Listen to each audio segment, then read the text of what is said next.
Well, hello and welcome to episode 215 of Drink the Movies. I'm Brian here, as always, with Michaela. Michaela, starting back, I guess it was almost 5 years ago now, we covered Star Wars Episode 4, A New Hope. It was May the 4th. We were feeling very Star Warsy, and we wanted to pay homage to that galaxy far, far away. And then, we kept doing the podcast, right? We did it for another year, so of course we went on to cover The Empire Strikes Back and then Return of the Jedi. Last year, we'd had to start over, right? We went back to Episode 1, The Phantom Menace. But here we are on our fifth May the 4th together doing Drink the Movies. And today we're talking about Attack of the Clones. Today we are talking about Attack of the Clones. And it's interesting. It's kind of sad. Our timing is a little off. We can't read the future, or I couldn't when we were doing this.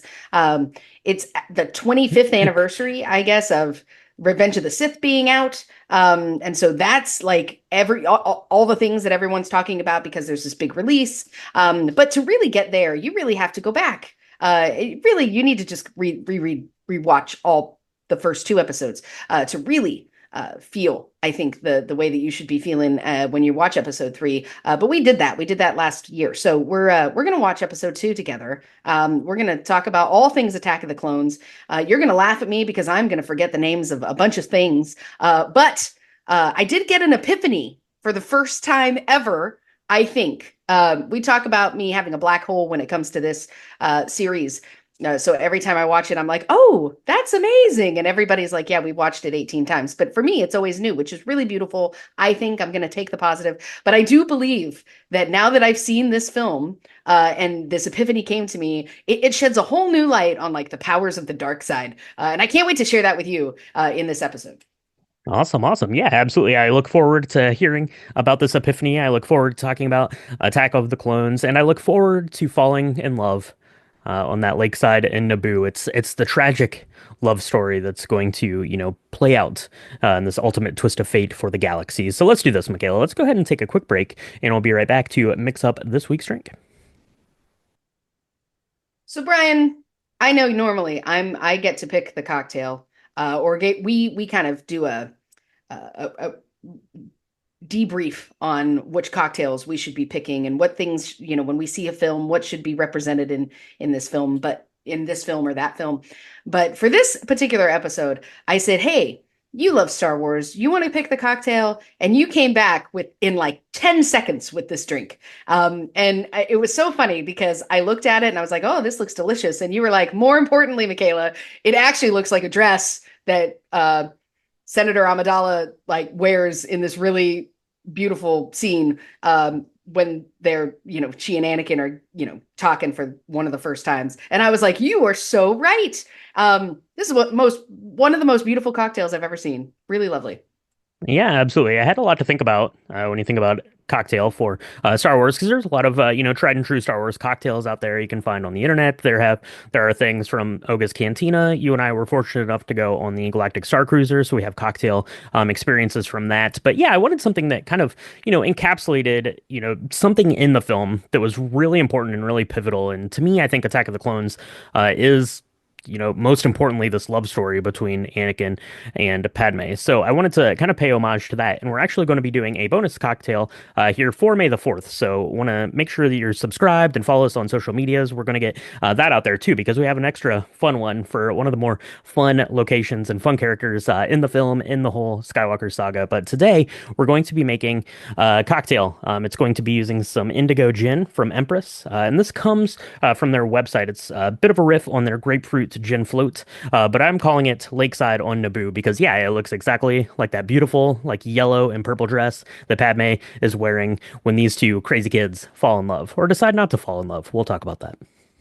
We will talk about that. So what you're going to do, you are going to start with a shaker tin. Now, pay attention, folks, because anything using Empress Gin where you're changing color, you need to make sure that you're doing this right or else you're going to lose the effect and then you'll be sad. It'll still taste great. So pay attention. You need a shaker tin. You need to add some ice to that. Then you are going to add 2 ounces of grapefruit juice. Now we're going to talk about the type of grapefruit juice in a minute because both of us used something slightly different. Then you're going to add half an ounce of lime juice, half an ounce of simple syrup, 2 dashes of orange bitters. You're going to shake that up really nice so it's nice and cold. You're going to put that in a very long, tall glass. Now, You can use a champagne flute if it's a really big champagne flute. This won't fit in a normal champagne glass. So if you've got like a Tom Collins glass, you could do that for sure. I have these really cool champagne flutes that are like extra large, so that's what I used. And so you're going to leave that in there. It's going to be nice and like an orange yellow. Then you're going to add 2 ounces of tonic water. I recommend plain tonic water. I know I love the elderflower. We all do. It's my favorite thing ever. Use the regular tonic water for this one, please.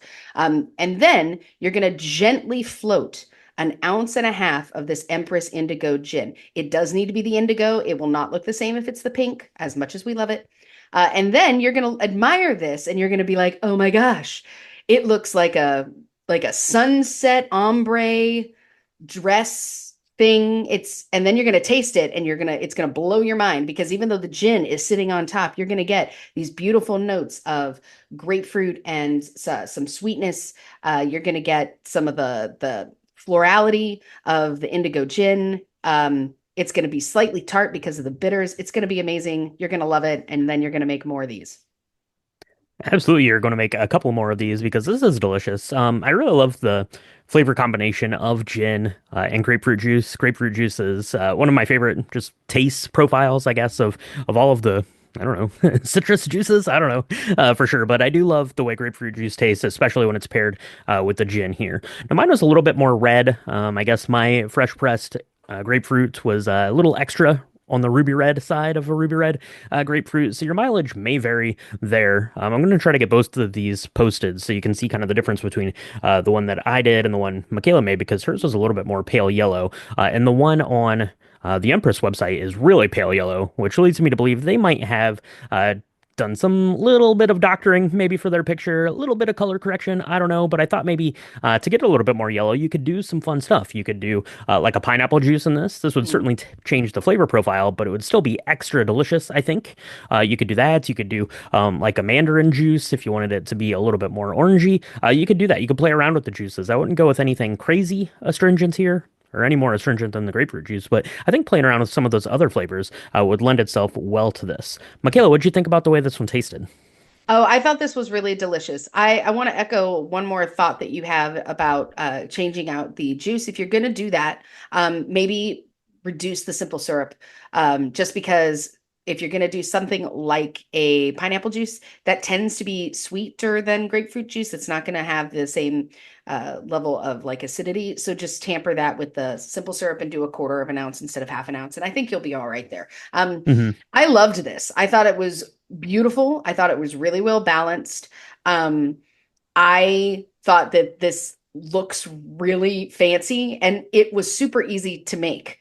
Hmm. I used canned grapefruit juice because I could not find any and I couldn't even find any of the fresh grapefruit juice where I was at. So the canned grapefruit juice seemed to lend itself better and it was this kind of weird yellowy orange color. So mine turned out just a little bit lighter than yours. And I don't know. I thought it was really good.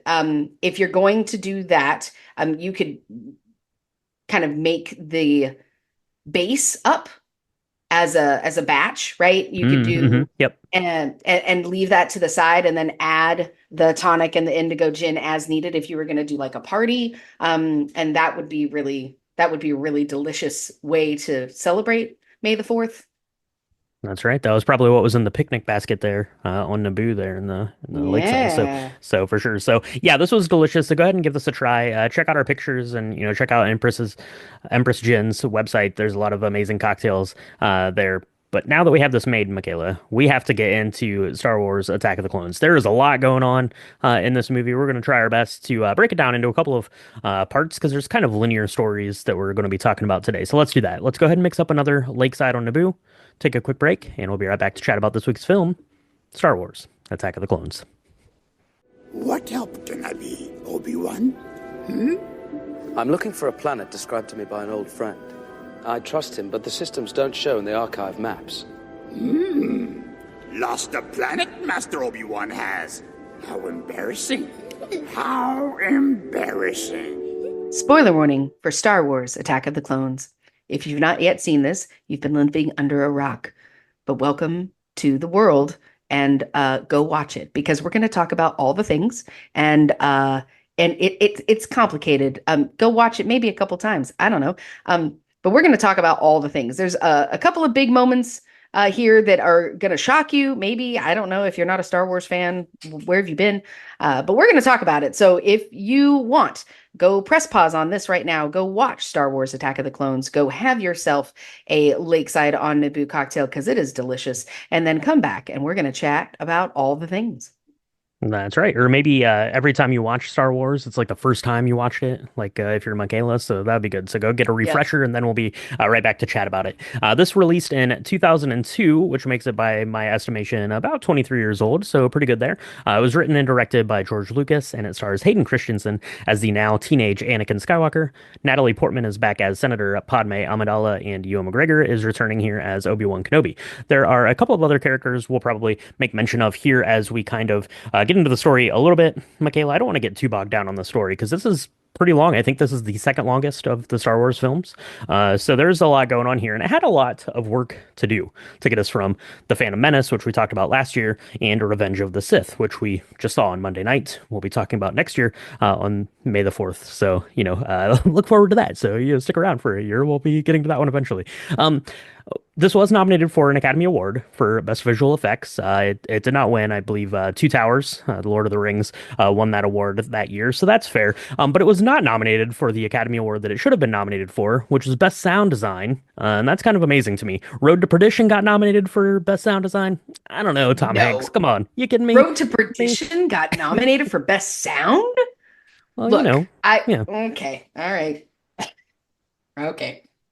there I'm you just, go. I'm just gonna keep my mouth shut Episode. That's about all. that. That's all we're going to be talking about. That's right. That that put a pin in it right there. But yeah, I was completely surprised because rewatching this, and you've mentioned you've watched it several times, whether you remember the contents of it or not. I also have watched this several times, and I remember it more than you probably. But I was watching this and I had my headphones in because I was watching it kind of early in the morning, and that was the part that really struck me, is just how great the sound design of this world is.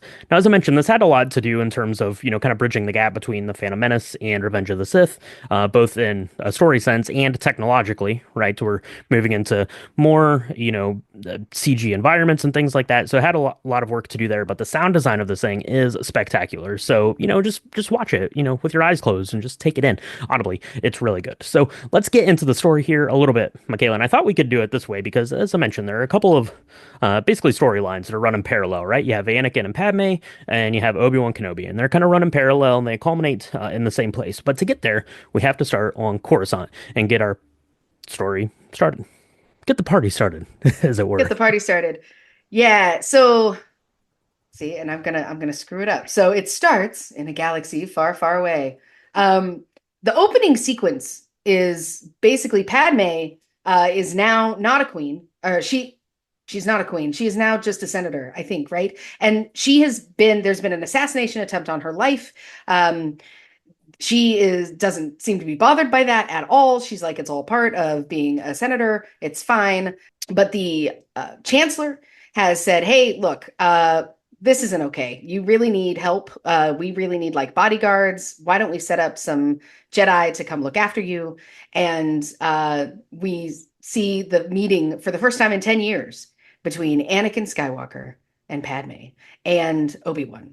And it's really interesting to me because Obi-Wan totally sees what's happening and he also is letting it happen because the first thing Anakin says is, oh my gosh, she's so beautiful. And he confesses to his friend Obi-Wan in the elevator before meeting them that he's thought about her every day since. Warning, if you're going to be a Jedi and you're not allowed to like be attached, maybe don't put the one person that you've been dreaming about for 10 years in charge of the other person that you've been dreaming about for 10 years, perhaps. But I digress because it is a beautiful love story that we get to see further on. But I love this scene. You talk about the sound. This chase scene that happens because there's these worm things that get sent into Padme's bedroom. She's asleep. They're using her as bait. I don't know how she's able to sleep knowing that she's being used as bait, but she is like sound asleep. These worm things come in.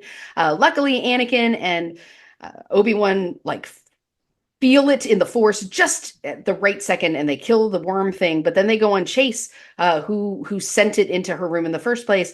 And this chase scene is incredible. I'm gonna say it again. Mm-hmm. It is incredible, given that this was 20 some odd years ago. Like Yeah, crazy. yeah, it's really good. The John Williams score is going nuts here in this, and yeah, Anakin like has no chill, right? Like he gets there, Padme's like, "You've grown up." He's like, "You've grown too, more beautiful." What? What? Come on, Anakin. You need to calm down a little bit, but it's okay. It's understandable, right? He's a young man. He is in love, and he wants to protect Padme to all ends. And yeah, of course, this bounty hunter is brought in to attempt to assassinate Padme after her ship is blown up, and just can't get rid of this lady, right? As it turns out, that is exactly what Palpatine wants to have happen. Get her out of the picture, but that's not going to be easy to do because she is one tough cookie. And when you have two Jedi there, kind of protecting her, that is going to make it even more challenging. So the bounty hunter sends in these worms to go and get her. A chase ensues, and we get our first kind of tip off of this thing, right? Anakin, you have to go. Go with Padme, this girl you've been dreaming about every day for the last 10 years. When you're not thinking about your mom and how sad you are, you're just thinking about this girl. You go with her. And Obi-Wan, you need to figure out WTF, what is happening? What is going on? Who are these bounty hunters? What's all that stuff? So let's go ahead and talk about Obi-Wan's detective story here, because this is really kind of a genre piece, Michaela. I don't know if you picked up on this, if it's too convoluted with the dialogue, which may be a little clunky at times. I'll give you that. But you've got the detective noir story of Obi-Wan Kenobi, and you have this old, like, I don't know, like 1940s like romance that Anakin and Padme are going on. So let's talk about Obi-Wan. He finds a dart. They gets shot into this bounty hunter they've been pursuing, and you have to go track down these leads. So that's going to take us to our first stop, Dexter's Diner. Let's talk about Obi-Wan's detective story here. First of all, I love the Dexter's Diner scene. Forgot about it. No surprise there. I was like, oh, this. This is great. I don't know why Disney make a Dexter's Diner if you haven't already. Do it. Put it on a ship. People go spend millions Yeah, of for dollars real. to go eat at Dexter's Diner. I don't know how you're going to create Dexter again, but I love this because it is exactly like a detective story. He's like, "What's this chip?" He goes to the one person who knows anything about it, and he's like, "Oh, look at these marks on the side. You got to go to there's a place, I forget the name of the planet, but you got to go check it out." And so one thing I love is that Obi-Wan goes to this water planet. What is the name of that planet? Camino. Camino, that's right. And I love these aliens. They've got these super long necks. They're like alien giraffes. It's amazing. They're super sweet and calm in their voice. And they're like, "We have been waiting for you for years." And Obi-Wan is super smart. He doesn't let on that he has no idea what they're talking about because he needs to gather more information. And turns out that there is a clone world. It's a world that does nothing. It's like a factory world, and they build clones, and they do this for various planets. And apparently, someone from the Jedi Order commissioned like 200,000 clones for now, and then 1 million clones in the next 10 years or something. It's a big number like that, right? And so they're Mhm. like, "Hey, our first shipment is ready whenever you want to tell us." And Obi-Wan's like, who made this arrangement? And he's trying to play it cool, and they tell him it's this gentleman whose name, of course, I don't remember, but you do, Brian. um and so it gets deeper and deeper in the intrigue here, because who would do this? And when Obi-Wan goes and talks to the Jedi Order, he's talking to Mace Windu, he's talking to Yoda, and he's like, "Hey, did we order 1 million clones? I don't think we did." And they're like, "No, we did not. We did not." But more importantly, it's of note that the clones are all based on one person's DNA, and this person is named Jango Fett, and he is a the only thing he wanted, other than his major payment, was to be able to hide out in this planet forever and have a son, basically, of sorts, that is named Boba. Dun dun dun. And so that's pretty cool. But we have a feeling that he is the one who hired this assassin that then went and tried to kill Padme in the first place. And so it's all kind of leading back to this idea of this war of clones. And of course, as soon as Django meets and is confronted, he's like, "We got to get out of here, kid. Pack your stuff. We're leaving." You know. Yeah, it's a little sus there, Django Fett for sure. Yeah, absolutely. I love the detective story here in this film. There's a couple of aspects to it that I like a lot. One of my favorite actual like visual things in the whole movie happens here because Obi-Wan is looking for this planet, Camino, that his friend Dexter Jetster has told him about, and he goes to the archives, and they're like, "Nah, it's not a real planet. Get on with it." And he goes to talk to Yoda, right? And he's there. Yoda's teaching all the younglings, all the little kids there. That's pretty cute. They're having their Hmm. little lightsaber training time, and I like Yoda. He's like, "Oh, lost a planet." Master Obi-Wan has, and all the kids laugh at him. I think that's great. um, but he has like this little like marble basically, and he like puts it on this light, and it like explodes out like the galaxy like around him in this room. It looks so amazing. I love it so much. That's great. It's like having like VR right there in Star Wars. That's pretty cool. That's pretty cool. But yeah, so he finds Camino. He finds out where it is. Right, just fly to where it should be, and that's exactly where it's going to be. I like kind of that the way Camino looks is really cool. Like all this like water and like storm effects and stuff. It looks really really good for 2002. And then yeah, he has kind of this confrontation with Jango Fett, this bounty hunter who again seems pretty sus. I like the Kaminoans there. They're like, yeah, we can introduce you to him. Sure, why not? And of course, the Django and his little son Boba's like, this seems not great. We should probably get out of here. And they have a little bit of a fight, right? And they go off, and Obi-Wan gives pursuit, and they eventually get to this place. It's called Geonosis, and that's where Obi-Wan's detective story ends for now. So let's talk about Anakin and Padme's love story. So Padme, Oh. she's had a couple of attempts on her life. That's not great. She needs to get out of there and get to her protection. Of course, we know now, hindsight being 2020, that the Chancellor just wanted to get her out of there. He didn't want her to be around for this vote they're getting ready to have. Get Jar Jar in there to vote. He's going to do whatever we tell him. Padme, she has too much wits about her, so we need to get her off planet. So they say, Anakin, take Padme, go to Naboo, and then you can protect her. She'll just stay there for right now. Probably, don't fall in love. You're a Jedi. Don't do that. But otherwise, just make sure she stays safe. Yeah, but so this was one of the many epiphanies that I This was the had. epiphany. Oh, This one of wasn't many. one of many. I was thinking about it and I was like, "Oh, so here's the deal. We already get an inkling. If we don't already know what happens, right? Hmm. Spoiler warning for like every Star Wars movie ever. Okay, Darth Sidious slash Palpatine is the same guy. Okay, I mean, it's funny because you didn't know because you forget every time. I didn't know. I forget every time. But he is the one. It is the Chancellor who suggests and supports the idea of Anakin looking after Padme because he knows what the dark side has told him, right? There's this whole idea that the dark side reveals itself in a very different way than the light side does, right? And Hmm. he is going to help manipulate this whole thing. Now, Master Manipulator Chancellor is, and this was all part of my epiphany because he knew that they would not be able to stop their feelings for each other, that would be hugely impactful in his further manipulation of Anakin down the line. If Anakin was attached and tied to Padme, if he was not able to stop himself from falling in love and feeling completely bound to her and her happiness and her life, he would not have been able to have the power later to be able to turn him further to the dark side because he had nothing else to use as leverage, right? Like, right, because we see in this love story, right, he is with Padme. They're establishing that they've got feelings for each other. There's all these really sweet moments of them like rolling around on a hill together and joking and talking about their first kisses and their first, and all of that. And but it's not until he has this horrible nightmare about his mom and he's like, "Look, I hate to leave you, but I really got to go and see if she's okay." And Padme's like, "I'm coming with you." And we have this moment, a few scenes where he goes back to Tatooine and he like finds his mom, and his mom doesn't survive. And we're gonna talk a little bit about that for sure. But at that point, like, there's no more leverage. So the only thing that the Chancellor has is this relationship, and he did it from the very beginning. Chancellor, smart manipulated person.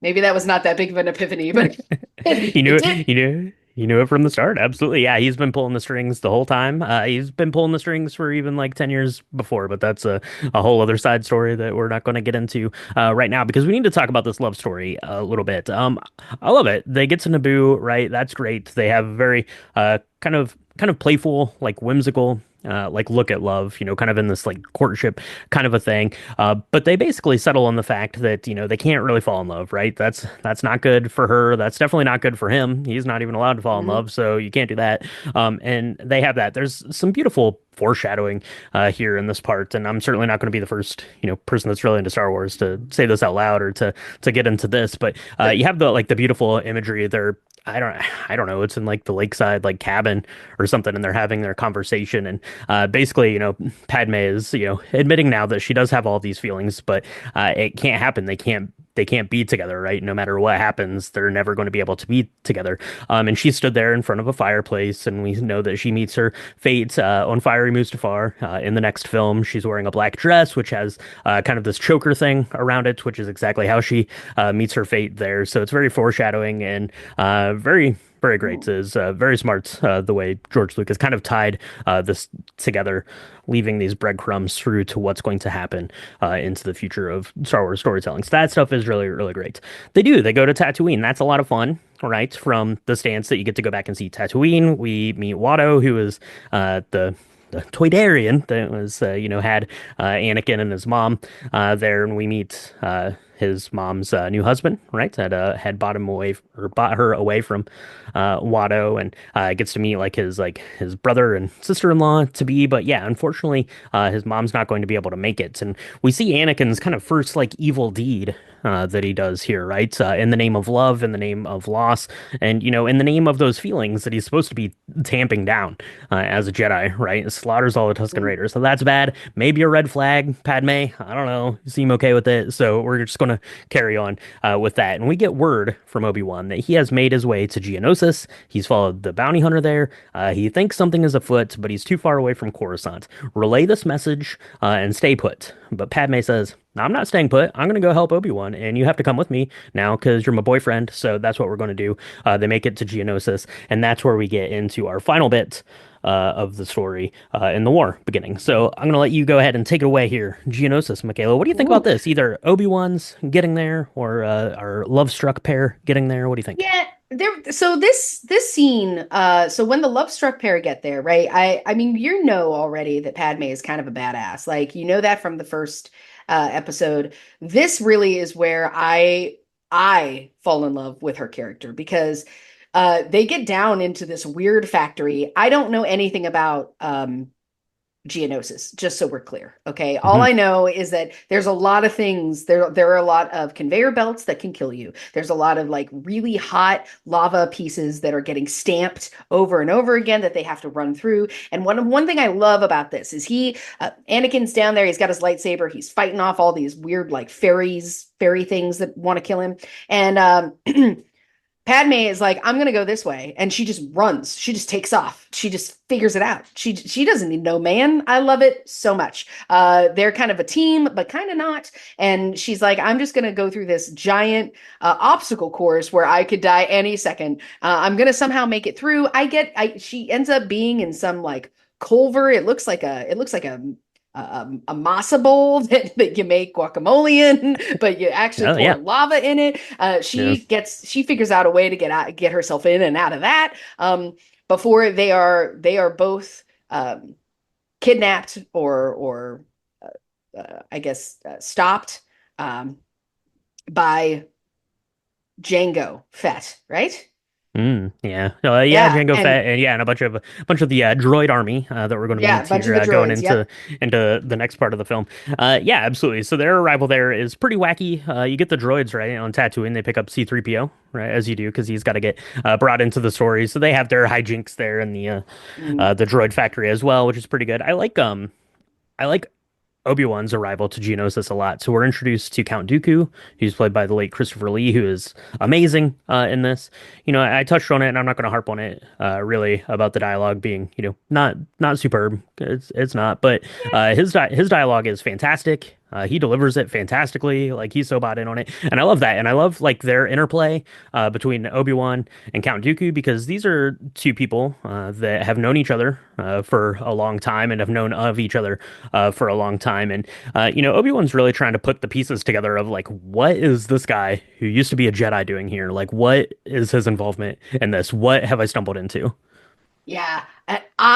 This is my second epiphany. I loved this because what he does is There's a in light bulb his going up over Michaela's head right right now. over Michaela's head is a pink one, pink light bulb. They is this there's this meeting of a bunch of people and Count Dooku is there and Obi-Wan is kind of overhearing it. He gets caught by a bunch of droids as well. He gets put in this kind of really interesting chamber and they're having a discussion. And yes, the dialogue for this film is lacking. However, I will say that half of the problem that I have with it is that the people that were saying the dialogue weren't buying in nearly as much as they should have, and then it would have been more believable. Case in point, Christopher Lee. He's amazing. He says some of the most ridiculous things, but because he's got a dark voice, a deep voice, and he's like, "You will do it. I cannot secure your release." Whatever. Like it's so good.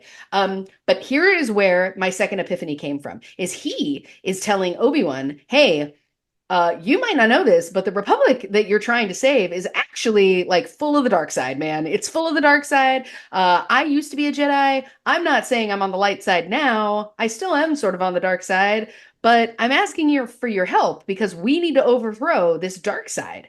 Like, so you should join us." And Obi-Wan is like, "I'm not falling for any of that. I don't quite understand it, but I'm not doing it." And it was to me, I was like, "Oh my gosh, it is that once again, Palpatine is like trying to create like two dark sides almost, right? We have the dark side that's the Republic, and then we've got the dark side that's splitting off. And the whole idea of the past was that if you were a Sith or if you were not against the Jedi's, then you would be the group that's splitting off. But then it's growing from within, and so it was just this like super. I don't know. It was very betraying. Like I felt like we were being betrayed on both sides, and there was nowhere to choose. And it was the first time I'd ever really gotten that, and I was like, "Oh my gosh, it's so real!" Because at the end of this whole brouhaha, and we're going to talk about how it ends, but Count Dooku is pledging allegiance to the Chancellor, right? To Hmm. Palpatine, to Yep. Sidious, right? Right. And Hmm. so it's like, oh, we were trying to lure him to the dark side in this way. Now we're going to have to do it in this other way. But there were these two, like,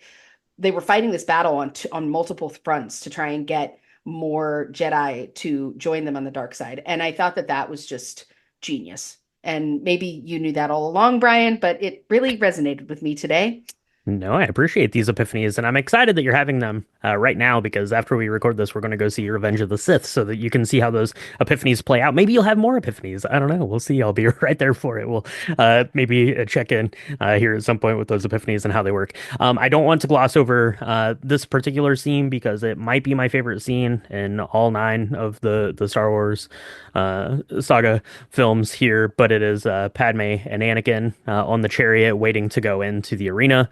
And she's confessing her love to him, and he says, "I thought we decided that we couldn't fall in love," and she just says, "No, I wanted you to know before we die." And then they go out there.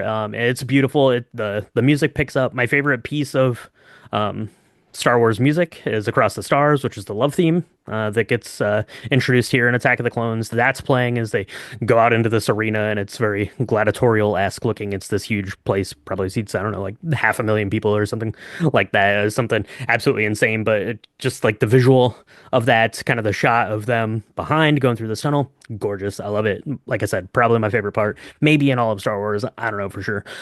So yeah, so we get there. They're in the battle, and now all the clones are going to show up, right? We've got Geonosians. They're little like bug guys that are there on Geonosis. Michaela, they're called Geonosians. They're there. All the Jedi show up with their new clone army, and that's pretty good. And basically, the Clone Wars has begun. That's what Yoda says. Yeah, we get the start of the Clone Wars. Basically, we do get a confrontation with Count Dooku and Yoda at the end of the film here, right? Oh, we got to Count talk about Dooku that.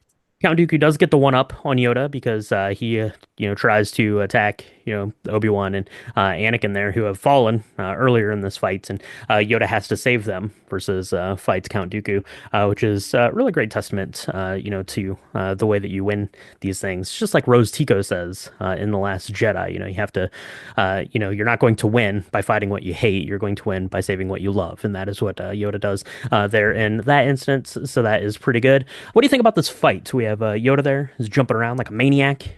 Uh, Yoda Man says the advertisements for yeah. Attack of the Clones. Yoda man. Yeah, okay. Couple things. First of all, I want to talk a little bit about when Padme kind of gets thrown from the ship. She falls off the ship and Anakin's like, "We're going back. We got to get her." And Obi-Wan is like, "Dude, we got to go fight Count Dooku. I cannot do it without you." Like you have to let her go. She just survived this entire like human lava press thing. She'll be fine. She'll figure it out. She survived the fall. She'll be all right. We'll circle back with her. And he's like, no. And he's like, yes. And so finally he does. But the second he sees Count Dooku, Obi-Wan tries to like strategize with him and he's like, nah, I'm just going in. And I just I hated it and loved it so much because it just really speaks to the fact that Anakin, unlike the children that we see earlier, the younglings that we see earlier with Yoda, right, who point out one of them, like the most obvious thing, who are calm, who have had, already at the ages of 4, 5, and 6, had almost their whole lives to train. Anakin never had that. So he really is like not playing with a full deck, right? He's got amazing skill in so many ways. But really, at the end of the day, he's like a hormonal teenager. And he's like, nah, I'm just going to go and be mad. I'm going to go be mad. And what I find it interesting is that Yoda gets a lot of credit because he does. He makes the choice to let Count Dooku go because he's like, we will fight him another day. I will not have these two Jedi if I don't save them. So he makes a split-second decision. But Anakin doesn't make that same decision earlier, right? He makes the decision. He gets chastised because he's not thinking of it in the same way. And I think that that's kind of an important difference. Is he's thinking, I want to save my love, versus like maybe we go save Padme, we circle back, and then we find Count Dooku later, right? It's just a very different kind of thing, and that's why both choices end up being they make separate choices, but they're similar in that like no attachments versus like thinking strategically and not letting your heart lead your actions kind of thing. And I thought that was really interesting because it happened within like 10 minutes of each other. Hmm. But yeah, so Anakin pays a price for being so quick to temper and not letting his thoughts control his heart and his emotions. He loses an arm. We see it later though. It's like this really cool like robot arm. It looks like something out of the Terminator. But we see it in a really beautiful Naboo Lakeside wedding with Hmm. C-3PO and R2-D2 in attendance. She's wearing this really weird lace cowl thing. But it is super beautiful. And I think it's one of my favorite moments because everything kind of starts to well up. The sound and the music is amazing. I don't know if that's the same Across the Stars love theme that we're hearing. I don't Hmm. know. It might be, but it's stunning. They share a kiss. They know that, this, and if you know anything about how Star Wars ends, you're like, man, this is going to be really beautiful for a short time. But it just makes you ache because you know that this is kind of a doomed thing from the very beginning. Hmm. But I love that. I love that scene. Yeah, because you go from the wedding there, and yeah, it's kind of a medley, right? Piece that goes from across the stars of their love, and holding hands there as they consummate their marriage or their vows to one another, and then it immediately goes into like the Imperial March, where it's showing the clone army assembling, right, and the foreshadowing of that of them, taking over the Empire and turning into stormtroopers and things like that. So that's really kind of beautiful imagery and. I love Attack of the Clones for a lot of reasons. I mentioned the love story that I like a lot. As clunky as it is, it's such an important and vital part of the story of Anakin Skywalker as how like he fell in love and how attached he felt to people, and certainly that attachment carries on into Revenge of the Sith, which we'll talk about here one day on the podcast. So I think that it is amazing from that end. I think like technologically, like it is impressive and amazing. Like, I had to, be kind of this half step between Phantom Menace and Revenge of the Sith. And it also did some things just in the real world that were pretty amazing. This was one of the first films to be shot completely digitally, which Mhm. basically changed the way that movies A could be made and B had to be displayed at movie theaters, right? To change a lot of the model for that. If you look at I don't have the exact numbers here, but if you look at like the number of films that were made and released like prior to 2002 to after 2002, after, like quite literally like George Lucas standardized digital filmmaking, like the number of movies that were made and able to be made and released like in a calendar year like doubled. Like Yep. is insane, like the effect that had on the actual like movie industry. So it's impressive from that standpoint, and it's impressive I think to, kind of tell this story and have like the fun like detective noir bits, to have the love story bit, to have the fun chases and the fun big like Jedi battle at the end with the battle droids and the Geonosians and stuff like that. But to have such like a concise like point to the film, because within like the first like 2 minutes of the movie, you have everyone kind of in the office there of Chancellor Palpatine, and Mace Windu, played by Samuel L. Jackson, says, "You were talking about starting a war. We're Jedi. We're not an army, right? That's not what we're going to do." To the very last thing of the film is them literally standing over the army as the generals here in this coming Clone War. So I think that it's so concise in what it tried to Mhm. tell to that end, and I think that it's amazing, and I really like Attack of the Clones. Yeah. No, I have a whole new appreciation this time watching it. I mean, I will not lie and say the first time I saw it when it came to a movie theater, I was like, "Oh, it's the love story." And oh, people were talking about how they got to see Natalie Portman in like a I don't know, midriff showing top and be like super, I don't know, actiony. And then everybody like raved about the scene with Count Dooku and Yoda because everybody who's anybody had wanted to see Yoda like wield a lightsaber. And I still think that's really cool, but it's so much more than that. I mean, when you think of all the things that had to happen, like politically, good versus bad, like all of the things that had to happen in order to set up this next film and all the actions that took place and to be able to do it in just 2 hours and 22 minutes. I mean, I know this was a long film. It doesn't feel long. I was halfway through it and I was like, oh my gosh, there's more. I'm only halfway through. That's amazing. It does a lot. And the critics will say that the writing is not great. I make fun of the whole scene myself of the I truly deeply love you. I think that um, they did the best that they could with what they had, but the sentiment and when you really think about what we're watching, it had to be so overwhelming that from others it probably was not understood well, right? Their feelings for each other, and then the way that some of that culminates, because the next movie happens very quickly after this one, and so it's building this momentum, and I don't know. I again, my feelings of this, I have a whole new appreciation. And I feel like I finally got certain aspects of the film that maybe were just totally lost on me, and everybody else knew it. But it made me feel really good because I was like, oh, I get it. I get pieces of the dark side now that I hadn't before.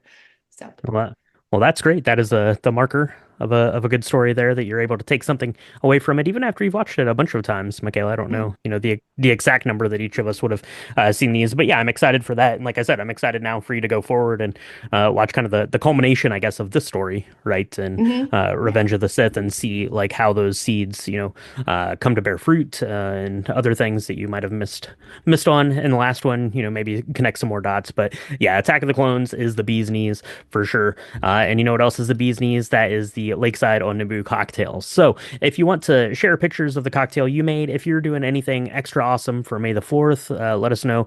If you're doing any Star Wars fun stuff, if you're going to like, I don't know, like a cosplay competition, if you're doing cocktails, if you're watching a movie, if you're watching Tales of the Underworld, let us know all that stuff. And you can see pictures of what we have going on our social media. It's at Drink the Movies on Instagram, Threads, and Blue Sky, and Facebook.com/Drink the Movies. If you want to see pictures of our Lakeside on Naboo episode recaps, links to the merchandise shop, to Drink the Video Games, all that stuff can be found on the website. It is www.drinkthemovies.com.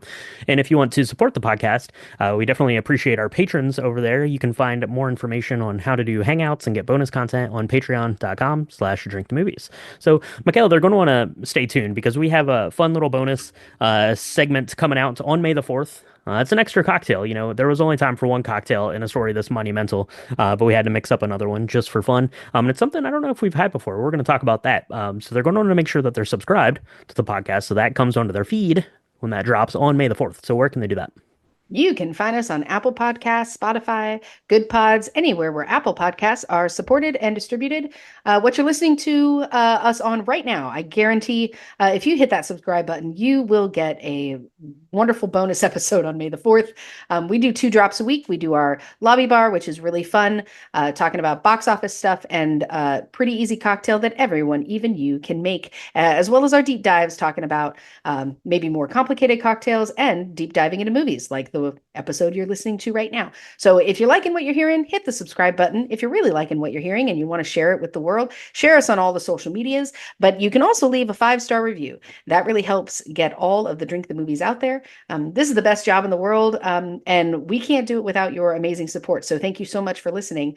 Let's share the Drink the Movies love around the world together. That's right. Just like the love of Anakin and Padme, sharing love here with Drink the Movies and all of our fans out there for sure. And hopefully you have a fun and wonderful May the 4th to do something Star Warsy and fun. Yeah, let us know about it. So that's going to wrap it up here for episode 215, Star Wars, episode 2, Attack of the Clones. So thank you so much for joining us, and we'll talk to you next time on Drink Drink the the Movies. Movies.